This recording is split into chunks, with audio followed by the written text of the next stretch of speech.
If you're spending your time building a fancy website, designing business cards, or waiting for your Instagram to blow up, you're doing it wrong.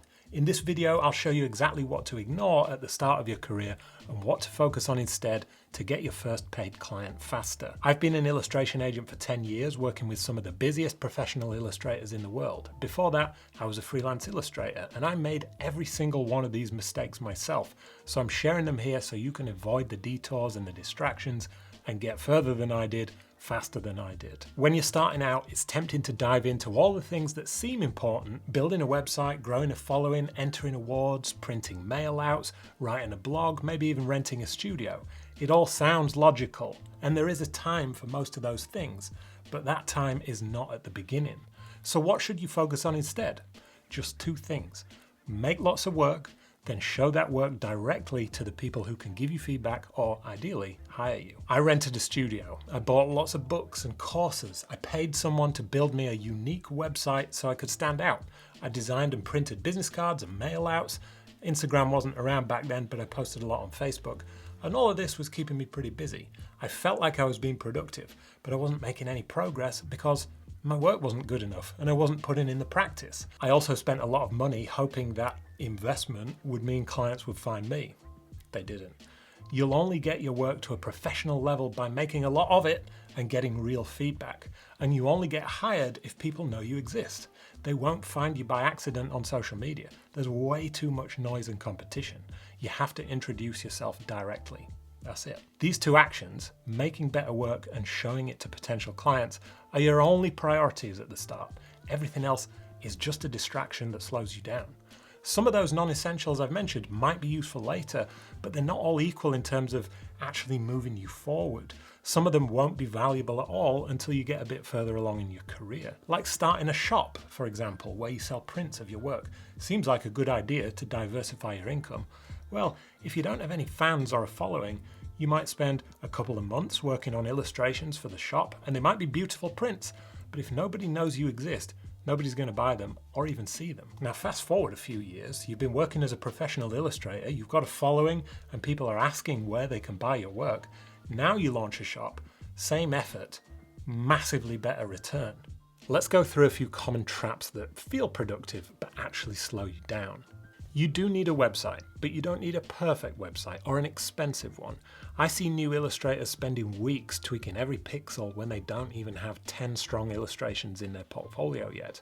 Use a clean, simple template, upload your best work, and then move on. If you're not getting hired, it's not because of your website layout, it's because the work isn't good enough yet, or because nobody knows you exist. When you are making money from illustration regularly, you have proof that what you're doing is working and that clients are actually looking at your website. Then you can upgrade it if you want. Until then, keep it simple and keep it cheap. And honestly, you might decide it's working fine as it is and not upgrade. The biggest upgrade you can make to your portfolio website is to add better quality illustrations. Trying to be everywhere online. Social media is important. It offers you a way to be discovered by people who like your style from all over the world, so it is a good idea to use it.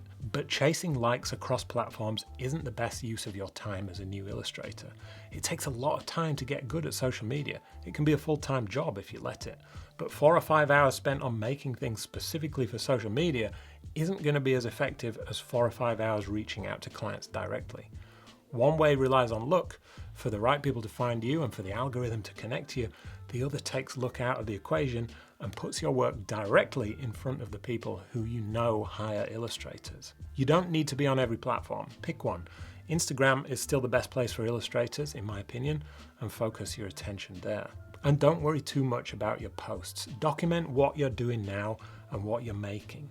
In the future, when you're successful, people will care about your process and how you developed your style, but when you're a beginner with no clients, nobody really cares about your process because they'd rather learn from and copy illustrators who are already successful. Getting stuck in learning mode. Listening to podcasts, watching YouTube videos, reading books, I love all of that. It's inspiring, but it's not a substitute for taking action and doing the work. At some point, you have to stop consuming and start creating. You'll learn way more by testing something out, seeing what happens, and improving on that for the next thing you make. Knowledge is so useful, and learning new things is something you should absolutely make time for all through your career. But at the start, The fastest progress comes from doing something, learning from it, and then iterating on it. If you're doing any of these things right now, don't beat yourself up. I've done all of them too. But the sooner you shift your focus to making work and showing it to people, the sooner you'll start seeing results and making money. Let's talk about money for a second, because this is where I made my biggest mistakes. When you're not making money from illustration yet, it's really easy to fall into the trap of spending money to feel like you're making progress. You think, if I invest in a beautifully printed portfolio, or pay someone to build me a slick website, or send out expensive mailers, maybe I'll look more professional and clients will take me more seriously. But here's the problem. You're spending money you haven't earned yet, and there's no guarantee it's going to bring in work. I've seen illustrators spend thousands before they've even had a single paid commission, and then when the work doesn't come, they feel discouraged, or worse, they run out of money and they have to stop altogether. That's exactly what I did. I thought getting better equipment would make me a better illustrator. It didn't. Ultimately, I had to start selling some of that equipment just to pay rent. Then I had to go get a part-time job, which meant I had less time to spend on doing the important work. Save as much as you can. Don't spend money until you absolutely have to. At the start, you probably have more time than money, so spend that instead. Once you're busy with work and making money, then you can spend your money to save you time. You don't need much to get started as a professional illustrator. You need the equipment to do the work, and that's going to be the biggest expense, of course. But other than that, you can make a relatively cheap website on Squarespace, Wix, or Cargo. I've even seen some artists using Card, C-A-R-R-D. That's a simple landing page builder. I've used it, and that starts at $9 for the whole year. The Pro plan is only $19 for the year. It takes a bit of time to set it up, but you can do it in a few hours.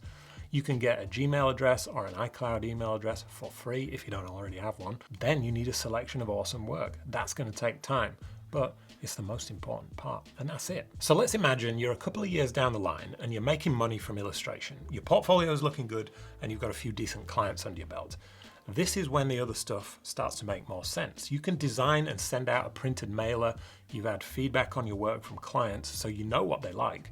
You can turn your most popular images into something interesting for a client to keep. You can join a shared studio, ideally with people who are more experienced and more professional than you are, because you'll learn a lot from them and get into some good habits and maybe even make some client connections. You can invest more time into social media because, again, you'll have a good sense of what works by then and you can double down on that. It's part of a marketing strategy at this stage, not just a time-wasting distraction. Maybe you even start selling some of those prints that you wanted to sell. These aren't bad things to do at all, but doing them too early slows you down, drains your energy, and wastes your money. I'm a firm believer that one of the most motivating things for a creative is when the first people begin to want to pay for your work. That's really going to spur you on to do more. So let's get there as fast as possible. So if you're just getting started, here's your checklist. You don't need to write it down because it's only 3 steps. Make new work, send it directly to people who can hire you, and repeat that until you're busy. If you've got questions about where to focus your time or money, drop them in the comments. I always read them. And if you want more videos like this, you can subscribe. This video is about learning illustration for as close to free as possible, so check that out if you're at the start of your journey. See you next time.